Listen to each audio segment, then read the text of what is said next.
Hopefully, if I put in the work that I've been trying to put in the work, and I'm trying to bring more people like myself out here, even just artists. If I can get more people to go out and be artists to the fullest and not halfway, I don't know a lot of mainstream artists. I only know locals. I only know people who halfway want to do this. So if I find people that like to do this 100%, that's a team. Even if it's not just for one, companies have their teams, but overall, the music scene is supposed to come together like a team. Everybody got their own role. Everybody got their own companies. It's an organization at that point. Right.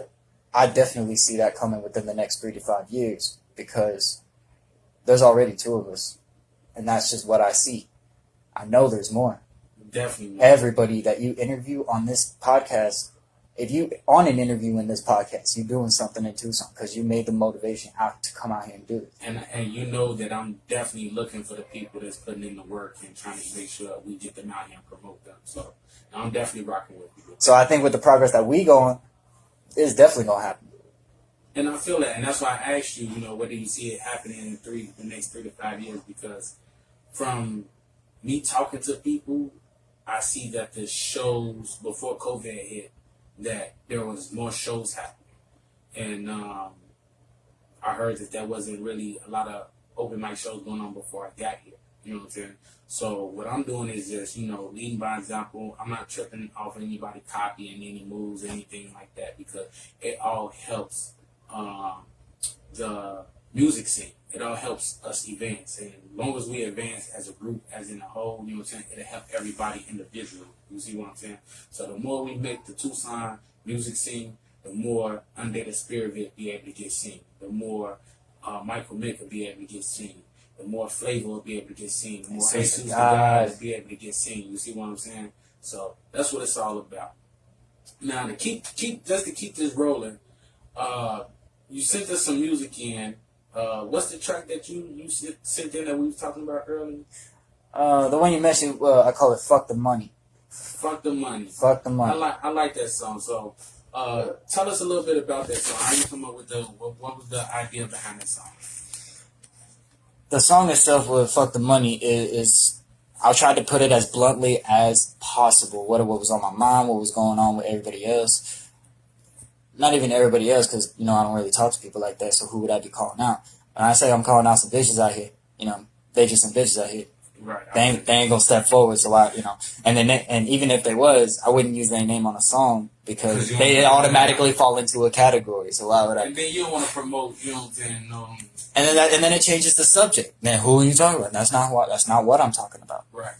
There's never a who in the situation. It's only me right now. Okay. So, besides that, anything else about the song that you would like to let the people know, or anywhere that they can find the music outside of us playing it here? Fuck the Money was one of the songs that makes it really important for me because of how bluntly I put it. I've been known in my music before, just from one-on-one engagements with my fans, that I'm very direct, very blunt about my music when it's not melodic, when it's not, like, I've made music that probably started mosh pit if I played in the right venues. You definitely have a variety of different types of music. And that is only because I got moods, and I'm more expressive with my moods than some people, and if I learn to channel that right, I could become a very powerful artist with that, but that's not going to happen until I make it happen. Doing the shit in the street, doing it on the internet, etc. And that's why it's important to me. And I made a few songs after that are very similar in sound, and none of those songs sound like anything I've made before. It sounds like its own EP. And the reason I didn't make it an EP, I put it into singles for marketing, so I can market it. And that's the move. That's the move, because I don't think, unless you're a major artist, too many people are not really listening to albums. It's more singles right now.